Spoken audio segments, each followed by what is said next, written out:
Hey guys, it's Justin again. We are going to talk about junctional rhythms today. We're going to talk about PJCs, or premature junctional contractions, accelerated junctional rhythm, junctional escape beats, and junctional tach. There's three ways that you will find junctional rhythms. Junctional rhythms are usually always regular unless it's a premature junctional contraction, and then it's going to come early, just like a PVC or PAC. Junctional can also be either a PR interval less than 0.12 or inverted, or there can also be no P wave at all. If you recall back on my ventricular rhythms, when we talked about ventricular or idioventricular rhythm, sorry, I told you that it was kind of sort of a junctional rhythm because there's no atrial activity in that. Well, in some of these, there is no atrial activity either, or there's atrial activity, but it's so short that it doesn't do any good electrically. So we'll go ahead and take a look at these strips, and I'll explain them to you here.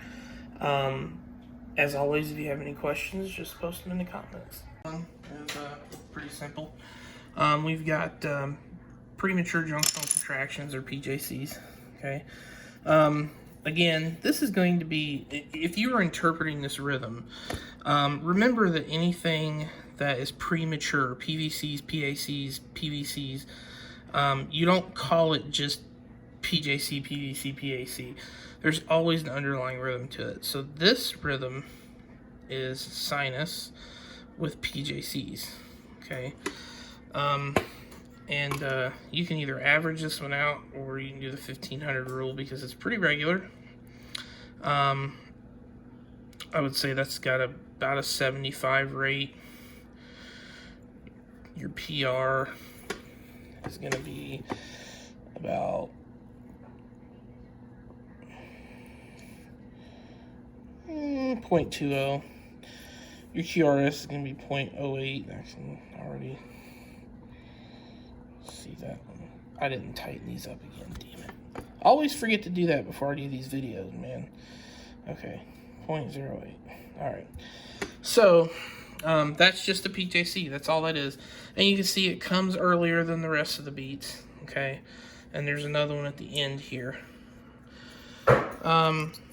This one is accelerated junctional. If you notice in this one, it almost looks like it doesn't have a P wave. But if you notice this dark line right here, this is actually a attempt at the heart's electrical system to have some kind of atrial activity, but it's not quite there. It's kind of hidden. But you will see this on an EKG sometimes, and that little hump right there is usually what little bit of atrial activity you're going to get, and you'd be lucky if that's a 0.04, if that's even one little box.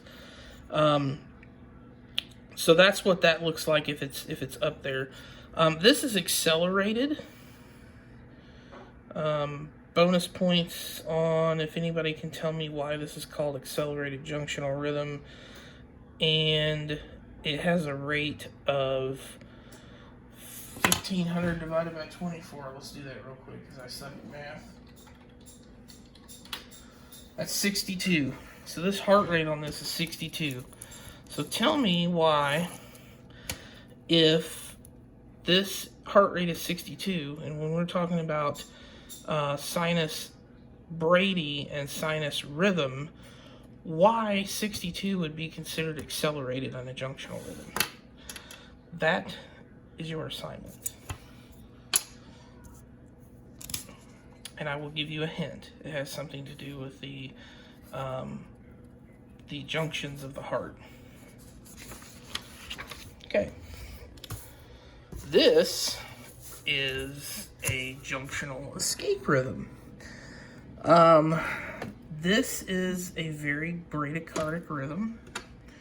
As you can see, there is a P wave, but it is inverted. This person has a heart rate of 10, 20, 30, 45, 46. So we'll do 1,500 divided by 46. This person's heart rate is about 32, okay?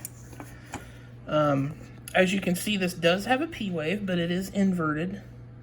And even though the PR is going to be normal, it's still junctional because the P wave is inverted. The P wave is negatively deflected.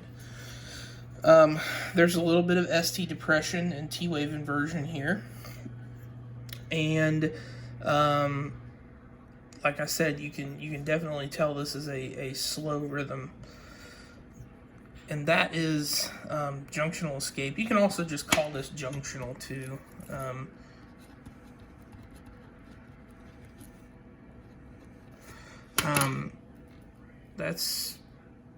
You can call that junctional escape or junctional rhythm. Either or is fine. The next and the last one that we're going to look at is junctional tach. Obviously, for obvious reasons, is tachycardic. So we're going to look at this, and that's going to be about a rate of 13. I used to know these by heart, but I don't anymore. Okay, 115. So the rate on this is 115. Okay, this one's 32. All right. So 115, and as you can see here, the PR and the P wave is inverted, just like it is up here. Okay. Sorry, I stopped the video. But the P wave is inverted here, just like it is in this other one. It is tachy, so it's 115. The T wave is normal. Your PR interval is probably going to be, I would say, is probably going to be normal. But remember that just because it's normal, you could say that's probably a 0.10, 0.12. But remember, just because the PR is normal, doesn't matter if it's inverted T wave. It's gonna be junctional. That's gonna wrap my video up for this one. Like I said earlier, if you guys have any questions, feel free to ask. Thanks.